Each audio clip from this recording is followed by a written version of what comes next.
The NFL Draft, a time of importance for teams as they make selections that will shape their future rosters. While it certainly helps to have a higher pick in the draft, that doesn't always mean you take the top player. Scouts do their best to evaluate talent for their respective organizations, but ultimately, it's just a guessing game. The wide receiver position is one of the most difficult to evaluate and can often resemble a minefield on draft day. With the challenge of picking the top pass catcher, the best of the draft class is rarely the first selected. This is the best wide receivers taken in every draft since 2000. That takes us back 20 years to the 2000 NFL Draft. The draft was supposed to be loaded with receiver talent, but only one, Laveranues Coles, went on to make a Pro Bowl in their career. However, for the best of the class, we go to the 8th selection where the Pittsburgh Steelers selected Michigan State's Plaxico Burress. Burress went for over 1,000 yards 4 times, coming 12 yards short once. After 5 years in Pittsburgh, Burress played 4 years for the Giants, where in the Super Bowl against the 18-0 Patriots, he scored the game-winning touchdown. To celebrate the occasion, Burress accidentally shot himself and went to jail for 2 years for possession of a firearm in New York. You could say things got a little crazy. He returned to the league and had 612 yards for the Jets and won Comeback Player of the Year in 2011. He spent the final 2 unproductive years of his career in Pittsburgh. There aren't many loaded wide receiver classes over the past 20 years, but the 2001 NFL Draft was just that. Future standouts Steve Smith, Chad Ochocinco, and Santana Moss all went on to have successful careers. But the best was the Indianapolis Colts 30th selection, Reggie Wayne. Wayne was named an All-Pro 3 times over his career, most of which was spent alongside his partner in crime, Peyton Manning. Wayne made 6 Pro Bowls and was a member of the Colts' 2007 Super Bowl victory, where he scored a 52-yard touchdown. He retired after a 2015 offseason stint with the Patriots and is a member of the Colts Ring of Honor. The 2002 NFL Draft is likely the weakest on the list, with the only Pro Bowl member coming with the 20th pick. The Green Bay Packers took Florida State's Javon Walker. Walker was solid with Green Bay and had a stellar 2004 campaign with 1,382 yards and 12 touchdowns. He went for over 1,000 yards again in 2006 for the Broncos. Unfortunately, Walker's story is a sad one. Walker was looking for a nice contract, but after the Packers refused, he joined the team only to tear his ACL, and he was never the same. He played for the Raiders in 2008 and spent off-season time with the Vikings in 2010. Anquan Boldin was a second-round steal in the 2003 NFL Draft, but he wasn't the best of the class. Andre Johnson was taken with the 3rd by the Texans and went on to become one of the best receivers in football for years. He had 7 Pro Bowls and was named an All-Pro 4 times in Houston. He played for the Colts and Texans for a season apiece after. He retired in 2016 and was the first member of the Texans Ring of Honor. The best receiver from the 2004 NFL Draft is a no-brainer. The Cardinals took Pittsburgh's Larry Fitzgerald 3rd overall. Fitzgerald is still on the Cardinals today. The man is 36 years old. He is literally the oldest active wide receiver in the league today.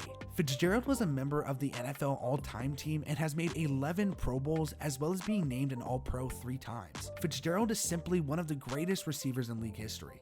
The 2005 NFL Draft produced a couple of longtime productive receivers. Vincent Jackson had a solid career, but we gave the edge to Roddy White out of the University of Alabama, Birmingham, who the Falcons took with the 27th selection. White played 11 seasons in the league that included a 6-year stretch of 1,000-yard seasons. He made 4 Pro Bowls and was named an All-Pro. White is a member of the Falcons Ring of Honor. Greg Jennings had a successful career before becoming an analyst for Fox Sports, but a late selection owns the title of top receiver for the 2006 NFL Draft. The Broncos used their 119th overall pick in the 4th to take UCF's Brandon Marshall. Marshall was somewhat of an odd journeyman in his career, playing for the Dolphins, Bears, Jets, Giants, Seahawks, and Saints over his 13-year tenure in the league. He had 8 years of over 1,000 yards and was a 6-time Pro Bowler and 2-time All-Pro. Marshall owns the NFL record for 21 receptions in a game. The highest receiver taken in this year represents the 2007 NFL Draft. The Lions owned the 2nd selection and took stud Calvin Johnson from Georgia Tech. It doesn't matter what age you are. You know, the leader of the Decepticons, the mortal enemy of Optimus Prime. Is any of this ringing a bell? What? Oh, not that Megatron? Why the hell would we be talking about Transformers? He was must-watch TV and one of the best players on this list. He's surprisingly retired after 2015, but his accolades are still nuts. He made the Pro Bowl 6 times and was a 4-time All-Pro. Johnson is a member of the NFL 2010s All-Decade Team and owns the record for receiving yards in a season with a ridiculous 1,964. All the talent in the world, but a small frame. No guys, I'm not talking about Chicken Little. I'm talking about the best wide receiver from the 2008 NFL Draft when the Eagles took a shot on a 5'10" Deshaun Jackson out of Cal. Jackson is the ultimate deep speed threat and has been at every level. He played with the Redskins and Buccaneers and now resides back where it all began in Philadelphia, where he put together one of the wildest kick returns I have seen in my lifetime. Jackson is a 3-time Pro Bowl nominee and is an All-Pro. It's safe to say his small stature has had little effect on his performance on the field.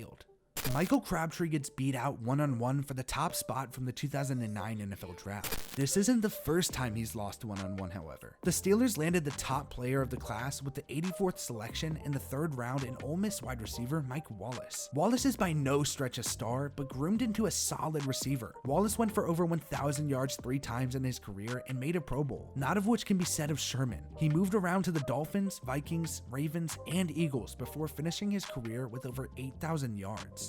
Oddly, the 2 top receivers from the 2010 NFL Draft are currently unemployed. Demaryius Thomas has seen a major downturn, and for the draft's 195th pick in the 6th round, well, he may be crazy, but he is still crazy good. The Steelers got the steal of this list when they lucked out with Antonio Brown, who is to this day one of the best receivers I've seen. You probably know the craziness of Brown with the Raiders and Patriots, but as a part of the Steelers, wow. Brown has gone for over 1,000 yards 7 times, including a 1,834-yard 2015 season. He has been named an All-Pro 5 times and made the Pro Bowl 7 times. Brown is a member of the NFL 2010's All-Decade team. So what if he's crazy? Dude can ball. Arguably the best wide receiver in current day highlights the 2011 NFL Draft. Julio Jones was taken 6th by the Falcons, 2 spots after fellow star AJ Green. Jones almost had 1,000 yards as a rookie, and other than an injury-riddled 2013 season when he averaged 116 yards a game, he has recorded over 1,000 yards. He had been named an All-Pro for the past 5 years straight and made 7 Pro Bowls. He is a member of the NFL 2010's All-Decade team and currently holds the NFL record for receiving yards per game at 96.2. Julio has been fantastic, but still not good enough to help his team hold a 28-3 lead. It was only fair to make this joke for Julio too,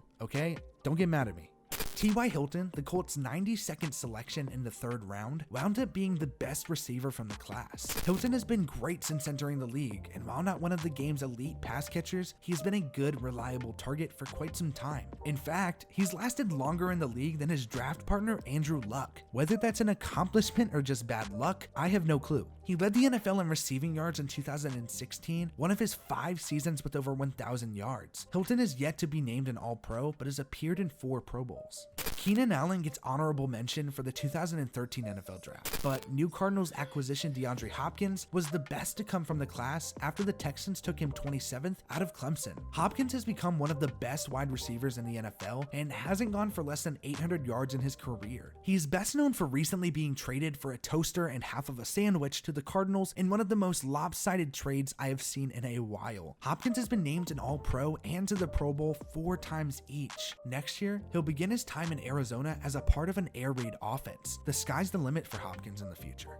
We've arrived at what may be one day the most loaded draft class of this list, the 2014 NFL Draft. There is no doubt that Odell Beckham Jr., Jarvis Landry, and Devontae Adams are some of the game's best and most exciting players. In this case, the best receiver from the class was taken 7th when the Buccaneers took Texas A&M's Mike Evans. Fun fact for you guys, in his rookie year, Evans almost had more touchdowns than interceptions thrown by his starting quarterback. Thanks, Josh McCown. They went 2-14. Evans has been in the league for 6 years and has gone for over 1,000 yards, 6 times, tied with Randy Moss for the most to start a career. Evans has made 3 Pro Bowls and been named an All-Pro.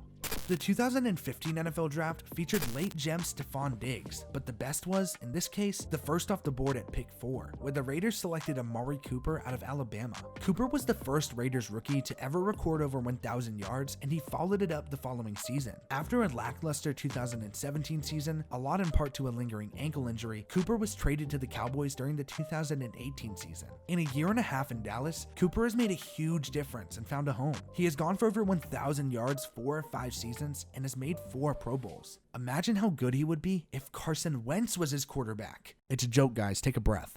All 4 wide receivers taken in the first round of the 2016 NFL Draft were, simply put, complete ass at football up until a recent breakout season by Will Fuller. However, there were 2 future stars taken later though, including All-Pro speedster and master domestic violence evader Tyreek Hill. But for our best, we go to the 47th pick in the second round. The Saints owned the selection and took Ohio State's Michael Thomas. Thomas was a contributor immediately in New Orleans and was named to the PFWA All-Rookie team. From there, the rest is history. He has groomed into one of the game's best players and formed a dynamic duo with Drew Brees. In only 4 years, Thomas has been named to 3 Pro Bowls and been named an All-Pro twice. He led the NFL in receiving yards last year and broke the record for receptions in a season with 149. Juju Smith-Schuster has proven to be the best draftee from the 2017 NFL Draft, where he was taken 62nd in the second round by the Steelers out of USC. He edges out notable names like Chris Godwin, Kenny Golladay, and Cooper Kupp. Smith-Schuster has been hot since the start of his career, nearly going for 1,000 yards as a rookie and being named to the PFWA All-Rookie team. He followed it up with a monster 2018 campaign, being named to the Pro Bowl after recording 1,426 yards. He struggled some last season as the Steelers switched between 2 guys who could barely throw the ball. Bitch. After a breakout sophomore season, the best receiver of the 2018 NFL Draft belongs to the Broncos' 40th selection, SMU's Courtland Sutton. DJ Moore and DJ Chark have both shown plenty of potential early in their careers, but Sutton owns the edge. He had 1,112 yards in 2019 and made the Pro Bowl. Sutton has already found a groove with Drew Lock and has a bright future ahead. The 2019 NFL Draft is almost too fresh to take a guess at the best, but based on last year alone, the Titans' 51st pick out of Ole Miss, A.J. Brown, takes home the honors. Brown went over 1,000 yards and was named a member of the PFWA All-Rookie team. He helped revive a long, struggling Tennessee receiving corps. Terry McLaurin wasn't far off from Brown, and DK Metcalf and Deebo Samuels both have made their case as the class's future stars. Wide receivers are a tough position to evaluate, and we see it every time the draft rolls around. Sometimes teams get lucky with no-brainer picks early in the draft that turn into your Larry Fitzgeralds or Calvin Johnsons, but that's not how it usually works. The Steelers taking Antonio Brown was an organization-changing move, much like the Patriots and Tom Brady, by using a 6th-round pick. Draft position doesn't mean everything, but it does help. These have been the best wide receivers taken in every draft since 2000.